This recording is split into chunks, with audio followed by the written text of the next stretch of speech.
So there's several different ways to get the design onto the fabric, and I'll show you the different ways that I like to do it. So I always start with a piece of freezer paper, the 8.5 by 11 sheets. These work, I think, for some purposes a little bit better than the rolls.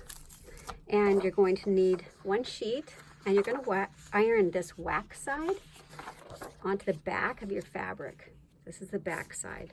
And you're going to need just a little extra room around the edges. Scooch it down so you can see. So I'm going to leave just a little bit of extra room around there. And then I'm going to use a dry iron, no steam on this. And we want to make sure that that gets pressed on there nicely. Now what I'm going to do with this particular one is I'm going to actually print the design right on the fabric.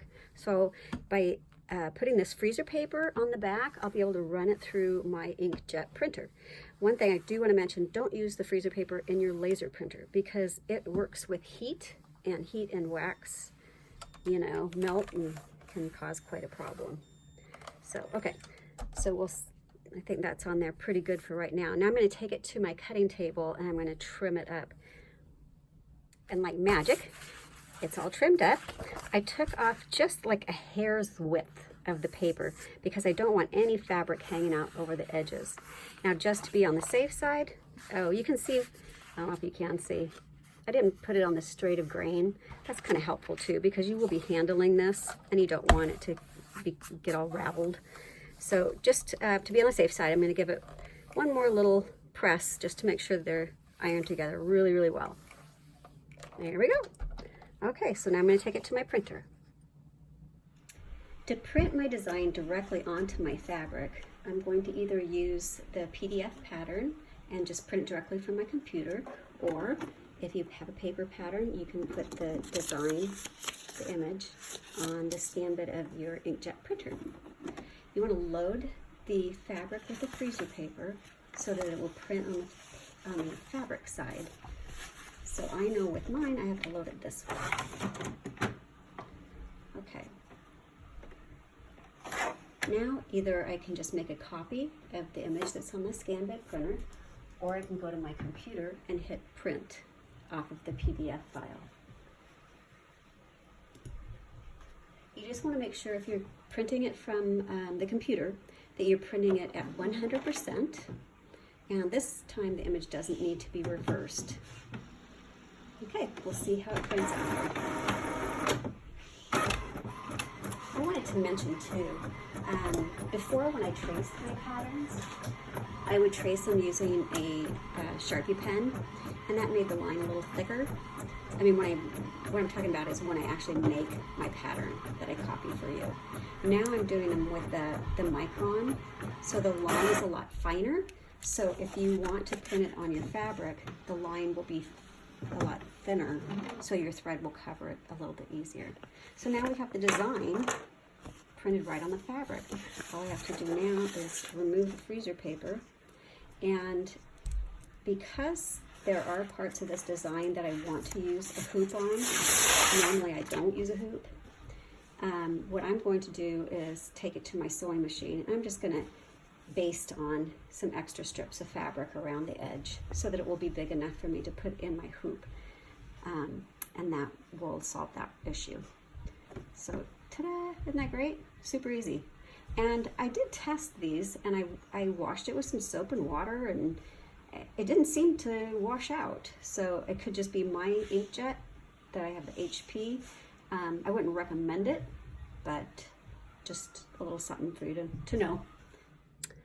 One way I like to trace, if I'm not going to print it on the fabric or print it on the freezer paper, I still want to use that piece of freezer paper. If I put it on the back of my fabric and iron it in place with a dry iron, what that does is it will stabilize the fabric and it will make tracing really, really easy. You know how if you try to draw on fabric, it wiggles around on you and it's really hard sometimes? This prevents that from happening, and it just makes tracing much simpler. So now that that's adhered to the fabric, the back of my fabric, now I can trace and it will be much easier. Okay, and the third way that I do it, and I have to say this is the way I do it most of the time, I use the 8.5 by 11 sheet of freezer paper. And if it's a huge pattern, I'm going to need multiples of those. But what I do is I print the pattern in reverse. See how it's in reverse? Onto the paper side of freezer paper. I will, in the PDF files, the reverse image will be included. In the paper patterns, it isn't, but a lot of computers and printers have that option for when people want to do like iron transfers. There's usually a mirror image or something like that. So this is in reverse. You have to know which way to load your paper into your paper tray so that it will print on the paper side. If it prints on the waxy side, it'll just wash right off. And then this again, you just press in place. Oops, I have steam on. We don't want steam. We don't need steam with this. And when I do it this way, then all I have to do is just trace the pattern. And the nifty thing about that is they're not going to come apart. So if I move it around on my light table or window, the design is still going to stay in place. I don't have to match it up if I've wiggled it at all. Sometimes I'll turn it over and just make sure there aren't any little bubbles on the other side that haven't been pressed down very well. So this is the fabric with the freezer paper that had the design in reverse on the back that's ironed on. And so now you can see it's not going anywhere. So I can just easily trace this. And I like to trace using the Pilot friction pen. Right there. These are great. I do have them on my website. They disappear with the heat of an iron. You can also use a real fine, like a micron pen or a mechanical pencil, whatever suits your fancy. I like these because they do disappear. So if I make any changes to my stitching, you're not going to see the lines underneath. So that's how to trace the one that's printed on the freezer paper. This time I stitched it up using Cosmo floss, not the season, so it's not variegated. But what I did do is I used two different colors that are very, very close to each other. One is 2924 and the other is 924. So I don't know if you can see the difference, but one's just a tiny bit lighter than the other. And it doesn't show a whole lot on here, but I think it does look different than if they were all the same. If you look at this basket one right here, you can kind of see the stems are the darker, the little leaves are the lighter, and it just adds a little texture to it, a little bit more. So that's an idea on something you can do too. Even if you want a monochrome color way, you can still do a different hue or a different shade of the same color and get a little bit different effect, which is kind of nice. This is a sample that I stitched up using the inkjet printed pattern. So the design was stitched using the inkjet printer, and I stitched it using the Cosmo Seasons floss. This one's 80/40, and it has really beautiful olive greens to taupes to creams to light browns, tans. And so I just wanted to share with you how I did this one. So since this was printed on an 8.5 by 11 piece of fabric with the freezer paper on the back, I removed the freezer paper, and I knew some things I needed to stitch using a hoop, like this basket and these little leaves.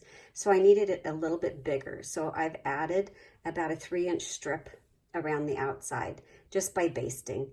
And when you do that, you want to make sure you press it away from your design so that when you take those basting stitches out, you don't have a crease on your fabric. And also, if the stitching gets a little close to the edge, you're not going to accidentally stitch into the seam. So when you're using a variegated thread like this, I like to really make it intentional on where I use my threads, colors, and this design takes 2 skeins. And you won't use all of those 2 skeins, so you'll have a little leeway to pick and choose what parts of these threads you want to use. So as an example, I'll zoom in here if I can. I'm looking at this bee one right here.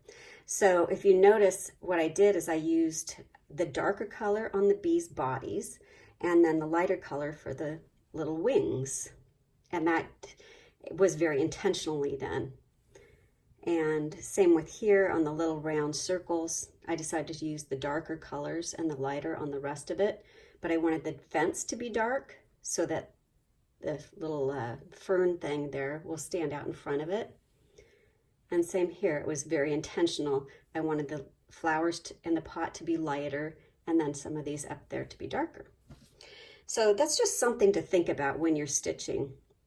The other thing that you want to consider is if you're doing a long area, let me go back out here, like this long stitch right there, make sure you have enough thread.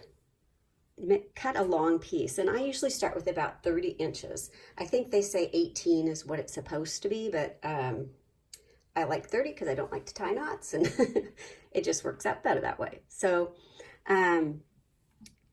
this way the color variation is just gradual, because if you ran out of thread, you'd have to go find an end of thread that matches it before you can continue on. Otherwise, you're going to have a real change of color right there, and it won't look as nice as just the smooth gradient of the variegated threads. And let me see, I think that's about it that I wanted to show you here before I start showing you stitches. This one's going to be really fun. I'm looking forward to showing you how to do the little woven basket. I think you'll have fun with that one. I'm already thinking of ways I can use it on other patterns. All right, so let's get stitching.